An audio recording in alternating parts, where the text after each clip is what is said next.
So, hello, I'm Paweł, I'm from the Nebula network project, and a question to start things off. Would you borrow money in Bitcoin? Like one person, 2, 3. Okay, so not a good idea, obviously. I agree. Why? Well, it's very volatile. So why is it so volatile? Well, a quick, simple explanation is there's no institution to back it up. But I hear you, crypto guys, we don't want no institution, we want decentralization, basically, right? So how about something else? How about, I don't know, solid backing? Well, most cryptocurrencies, true cryptocurrencies, currently have no intrinsic value.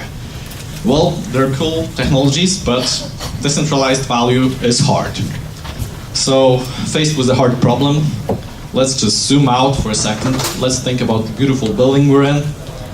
Let's think about all the nice people around us. By the way, we're all about shared economy. Let's think about the beautiful town we're in, Warsaw, and let's think about all the computers around us. So, fun fact, there are over 1.6 million unused computers and game consoles in Warsaw right now. What a waste, right? And it's good they're not all mining Bitcoin because that's a waste of energy too. And, well, to make matters worse, you know, it takes more energy to produce a computer than it will actually ever use during its lifetime. Right? So, to put things into perspective, Google uses about 1 million servers. Warsaw, 1.6 million unused computers. Well, but that's just Warsaw. Think about New York. So what we do at Nebula is basically we write software to connect all those unused computers and to allow anybody to rent out their storage space, their computing power. So can this be done? Well, people have done similar things to great success.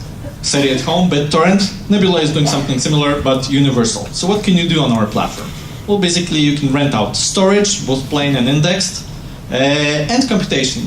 Little chunks of LLVM code are executed in a secure sandbox. So now that we have this distributed cloud, right? Well, we have a valuable resource.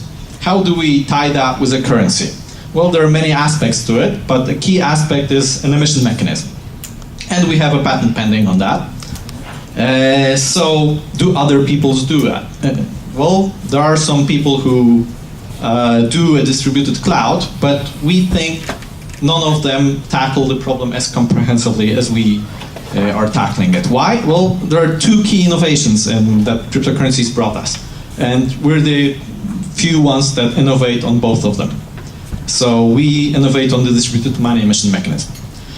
So we have a team of very talented people, some are here among us. Please have a clap for the team. Thanks, guys. We also have some crazy good advisors who support us and believe in us.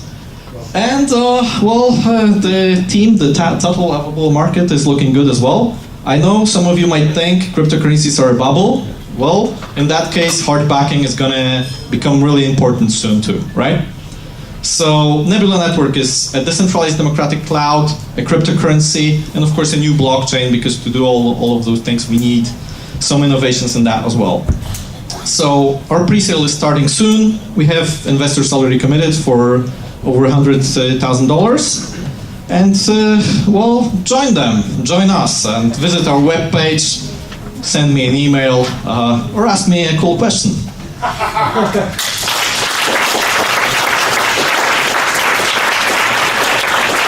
Can you elaborate on your innovation in both areas?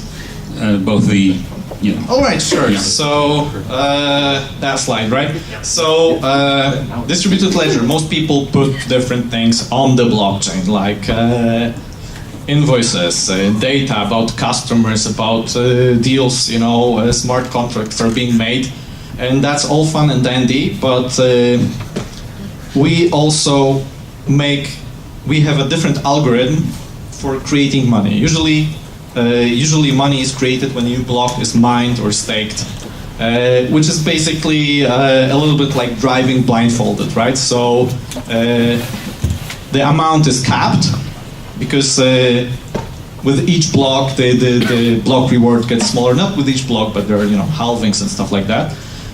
But it's not taking into account how the network grows, anything like that. So like, say, Fed is regulating, interest rates to sort of match the money supply with the growth of the GDP, or that's what they should do. Bitcoin and Ethereum are just, driving blindly on a constant time curve, and we're actually looking what's happening to the network and how many resources are available. So that's our innovation and the distributed money emission. And as for the distributed ledger and blockchain in general, we're developing a technology we call multi-chain, which is basically not everybody is looking at every aspect of the network, which allows us to scale the blockchain, so be much faster, because we need a lot of microtransactions to make this all happen. But that's a complicated topic, so maybe we can discuss afterwards. So I'm confident that 80% of the people here have no idea what you're talking about. What is it for? Well, it's for, as I mentioned earlier, yeah, you can, if you say store your private pictures and you don't want Google to scan them, you can put them on our cloud. So storage would be one use case. Then anybody who basically wants to use money like cryptocurrencies and wants them to be stable, so for example wants to borrow them, would also be a user. Well, what's wrong with an encrypted cloud? With an encrypted cloud? Well, the companies that actually give you services right now don't want you to encrypt the data, because they actually scan the data and they use that data to some better advertisements and stuff. I understand that, but there are encrypted cloud services.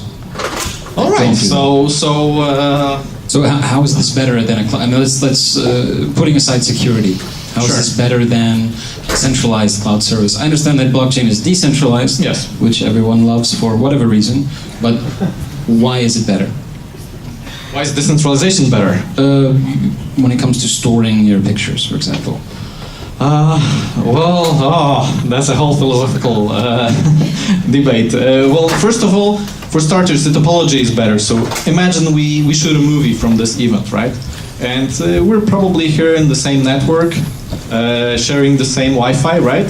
So if you want to send me the movie, you basically upload it to a data center somewhere in Dublin, and then I download it back.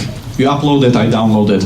And if you send it, if you post it, and 100 people download it, now then 100 people download from Dublin. Wouldn't it make much more sense that the data is stored somewhere on the computers around here, like in Warsaw? Sorry? AirDrop. I have AirDrop on my phone. Okay, but when you post to Facebook, you're not using, AirDrop. Really. How does it compare in terms of price to other storage options? All right, so we're trying to stabilize the price of storage at about 2 NABs per 1 terabyte per month. So basically, that should stabilize the price of NABs at about, $5 per NAB. So yeah, so similar to what Dropbox costs now.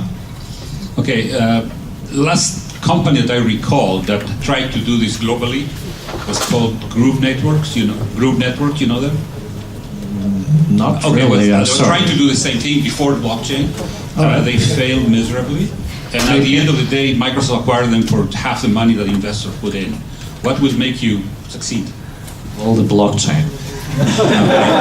No, jokes aside, what made this difficult before is, basically, if people form a distributed cloud, you need some sort of motivation for them to stay in the cloud. Why should you put your computer on and provide resources? Why should you burn electricity, right? Before you had cryptocurrencies, you couldn't really motivate people in an easy way to do that, right? Like in BitTorrent, a big problem is like when people pirate whatever they want, like the newest episode of Game of Thrones, they go offline, like I'm done, right? And that's what limits the performance of BitTorrent, really. So here we solve this problem by basically paying people to stay online, stay connected. Thanks.